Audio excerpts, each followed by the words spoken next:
without a doubt. No man can use you when you down and out. I mean when you down. Right, so when you're talking about those things, people at that level, what they're trying to get through to you is that the poor people like us loser, disabled, yeah, mooches, huh? Live off the government. Yeah? I mean, I think you better get your perspective in check, buddy. You too.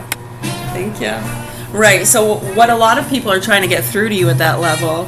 I know, and then you had all them going around, remember Bieber? They're going around talking to the homeless people. We gotta talk to homeless people to be enlightened. That's what it's all about. Right, it's like take them to the soup kitchen type stuff. Give me a fucking break. Are you people that fucking pathetic?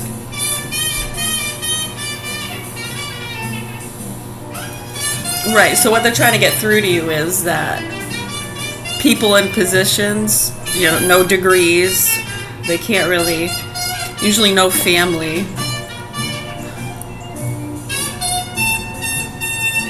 And a big one. Yeah, because it's people like that can speak the truth. They don't have any vices. They're not bound by a contract or a job. Might get sued. Yeah, so it's people like me that don't have much. No degrees. We don't work for anybody. We're just fucking losers, man. People are very concerned. Right, so it's people like that. I mean, somebody that's above middle class or has a job. Yeah, they can't speak the truth. No, they'll lose friends in their job. They'll get cast out of the cool group. They want to be part of an investigation. Dress up like G.I. Jane. These sick fucks. People really need help. What they've been doing around here, it's so fucking disturbing and disgusting. The level of psychological games and empowerment trips these people have been doing. Wow. Fucking wow, dude. Unbelievable. Way overstepping their fucking grounds.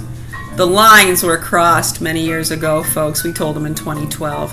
You sick fucking punks aren't going to get away with this. And to you citizens that want to fucking protect them and commit fraud and take advantage of people and tell your fucking lies, you're fucked.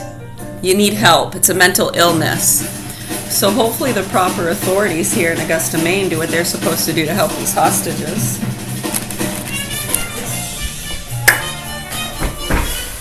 Yeah, you worry about your fucking blood clots and lawsuits.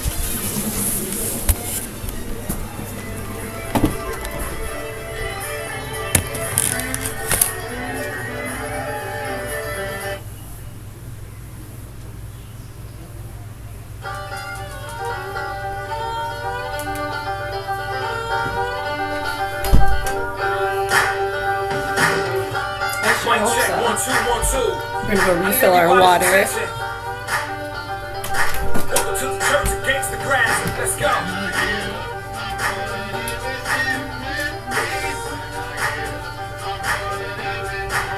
That's right.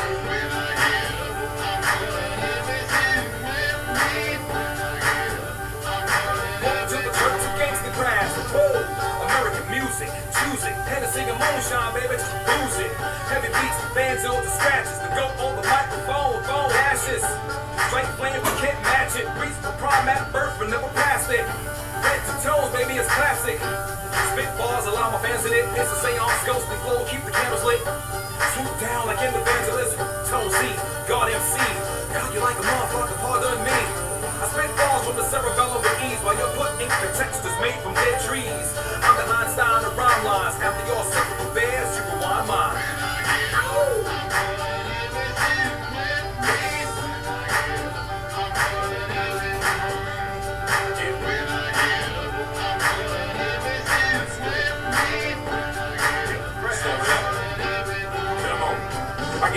Of accolades, make you have to reactivate yourself with dry land after the way I saturate the world with liquid flows that will drown the well. Any attempt to get what this is bound to fail. I speak brilliant words and astounding tales. Pummel rappers' heads like pounding hail. Staying on point, headed down the trail. Light up the round table that found the grail. Yes, sir, I raps a lot, stacking up the daps and props, scaling from the red. Got masses in his catalog. Chorus and the whole Russian army ain't got it all. Step your whole game back up, y'all need to slack it off. Rip silver rap like my last name was Maximov. One bite up the ground is hard enough to crack the jaw. Pull back like Stacey Lattisaw, drop a classic jaw. Couldn't keep the good rappers up that are acting raw.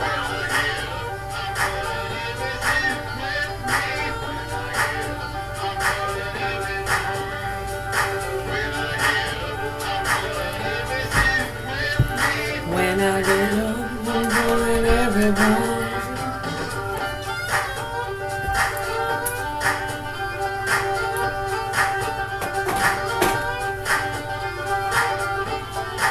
You're welcome.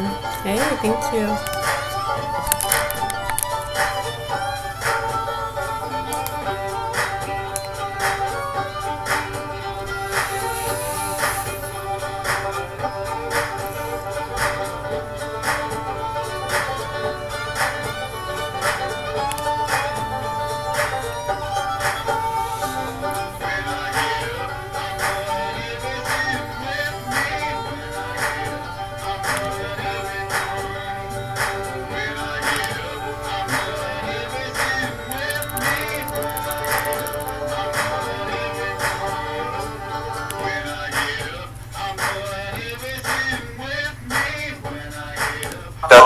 It doesn't accept Iran's terms. Yeah. If when it comes to the, I remember, Professor, you know that I was in Iran before this war started, and I saw what has happened with the protests, riots, and what was going on in Iran. And when I was leaving Iran, many people were concerned about the war. If the war happens, what would be the result of that war? I think that was a huge change. This war was a huge change for the Iranian people psychologically, because they thought that the United States is not anymore the United States it was before the war started. They know their capabilities. They're more confident. They know how capable they are to fight back. It's not going to be bringing those aircraft carriers, 2, 3 of them. That doesn't mean that you're going to be defeated. So the war psychologically has a huge impact on Iranian society and the way they see themselves. I'm not talking about the military part. I'm not talking about IRGC or army. I'm talking about ordinary people. I think that's a huge defeat for the United States, because the people are not afraid of the United States. What is your assessment of that?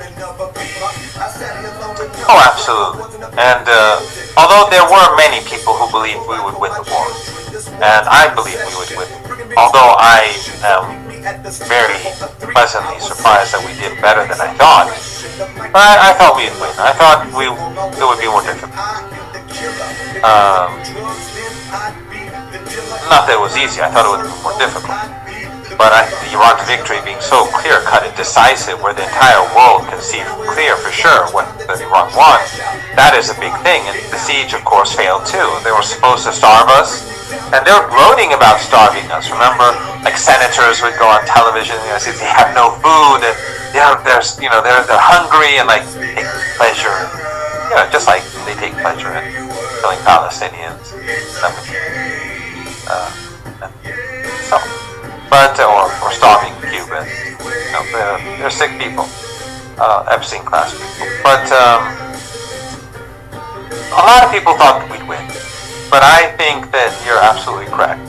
That at least half the population, I don't know, I'm just guessing, I don't have any statistics, but a lot of people were very concerned. And but I think but it was very interesting that even on day 1 and day 2, after Ayatollah Khamenei was martyred, he's the great man of our era. In the entire world, he changed the world. He changed the course of history like no one else has. And as the neocon godfather himself has admitted. But after he was martyred, the calmness in Tehran. I was only in Tehran during the period. Of course, I sent my family to live in another part of the city away from me, but I didn't see it outside of Tehran, but in Tehran there's always calm. A lot of people left, but the city was always calm. And if you went to a supermarket, there were no crowds, there was no shortage of bread or gasoline or anything like that. So even after it was announced that Ayatollah Khamenei was martyred, there was a certain calmness that I found stunning. And then I think we've gone over this, so I'm boring your viewers. But I think after maybe a week, I think people felt that we're winning, and then it just went on, and they were more and more confident that we're going to win this war. And I think gradually it was dawning upon people across the world that how are they doing this? And the resilience of the Iranian people, and of course the resilience of Hezbollah. I mean, whenever I think about what Iran did, I also look at Hezbollah. And people across the world should learn about Hezbollah, should learn about Iran, and what makes them like this. If they became like them, then the empire would run away from wherever they are, very swiftly. So, so I think that by the end of the war, there were a lot of people saying, why did we accept the ceasefire? A lot of people were saying, why did we accept the ceasefire? We should have continued. A lot of people, not like a few, not like a fringe. I personally think it was a good time. The Americans were forced to accept our 10-point plan. That was a very symbolic defeat, and Trump was attacked for it, and then later on his spokeswoman said, threw it in the bin or whatever. But it was very humiliating for them. And they only made it worse for themselves. True, they took this opportunity to slaughter lots of women and children in Lebanon. I'm sure they take great pleasure in that. But the fact that the Israeli regime broke the ceasefire has kept the Strait of Hormuz closed for much longer than it was supposed to be, and that has really pushed the world towards the brink.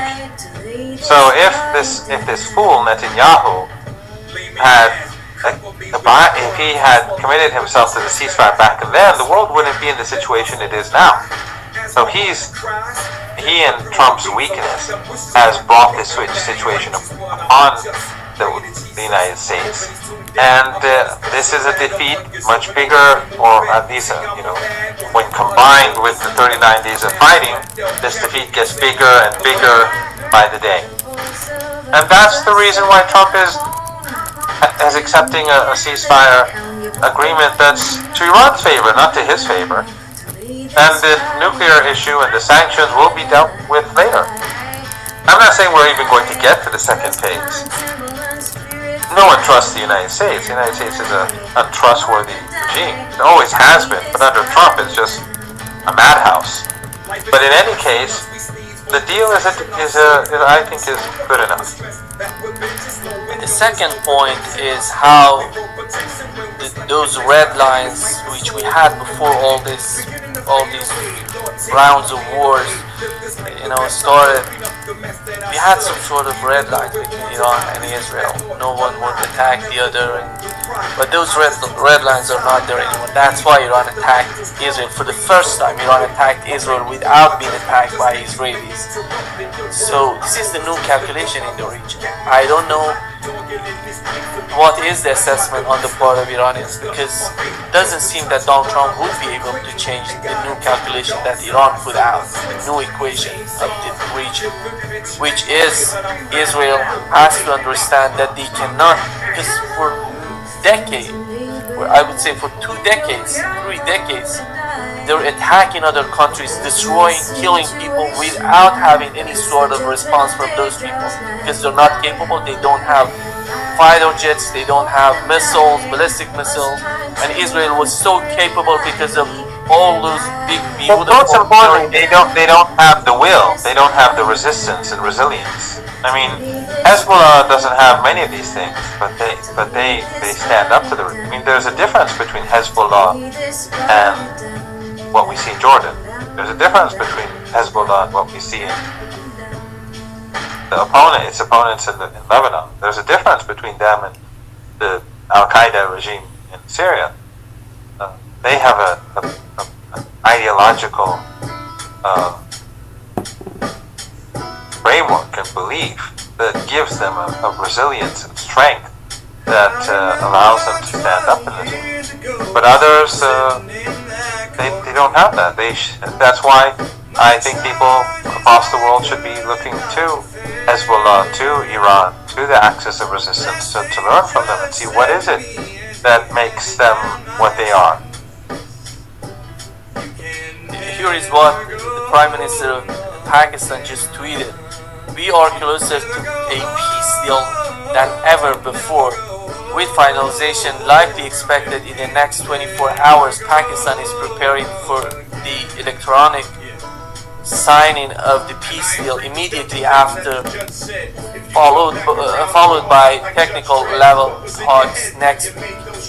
We would like to thank the United States of America and the Islamic Republic of Iran for their ongoing commitment during the negotiations, and we extend our sincere appreciation to our brothers in the region for their support. We are confident that this historic peace deal will form a strong foundation for lasting peace. Are we that close? It is not impossible, although when Trump spoke about a meeting on Sunday, that was definitely not going to happen, and of course I tweeted that, and last night the foreign minister said an electronic the signatures will be made while the two sides are very far apart physically. So, but we'll see. I don't know if it'll be tomorrow. I don't know the exact timing, but I know that they have been working on it for the last. Again, ever since Trump backed down on when was I? I said Wednesday, right? When the Qatari delegation came to Iran to inform the Iranians that Trump backed down from those new demands, then things began rolling. Because we were close. I mean, you and I went over this a few times. We were close already. Oh my God. And the reason why there's so much skepticism is Did you because... hear that? This guy got drunk at Applebee's, and when he left, he crashed his car, and he ran out of the car and left his daughter in the burning car.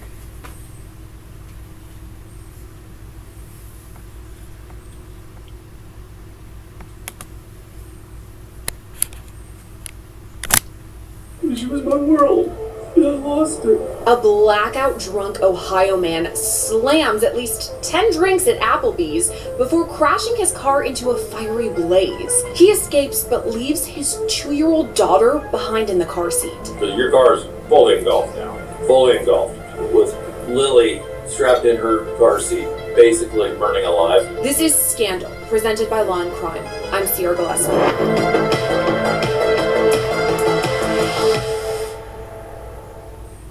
Is she falling? Is she dead? Yes. Yeah, she's gone. She was gone last night.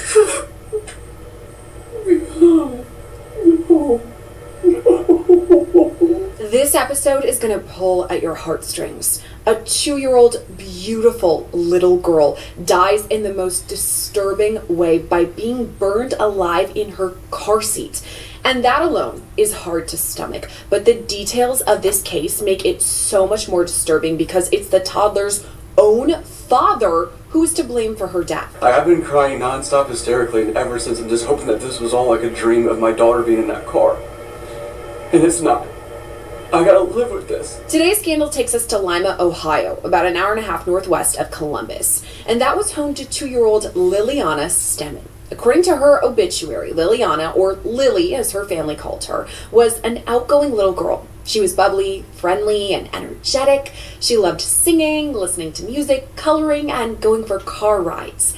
And sadly, it's a car ride that ended Lily's life. For when her father, Nicholas, or Nick Stemmen, picked her up on September 25th, 2024, he was drunk. And not just a little drunk, he was blackout drunk. Detectives even tallied how many drinks he had. So you had 2 beer barrels. That's like a total of 10. And by Nick's own admission, he doesn't even remember picking his daughter up at all. I can't paint a picture. I don't have something I can't Gave do. him over to his custody. I don't have it. Who gave her over to his custody? I don't remember going and picking her up from my dad's. Here's what Nick does remember. Coming to in the middle of the road with his car completely ablaze. I don't remember going I'm back trying to to get my pass daughter. I out don't remember anything. anything I'm after just saying, that if at all. he was Besides that drunk, seeing my who would car, give the flames, I her don't over to remember. him? I don't remember seeing Lily. All this happened just before 10 p.m. on a Wednesday.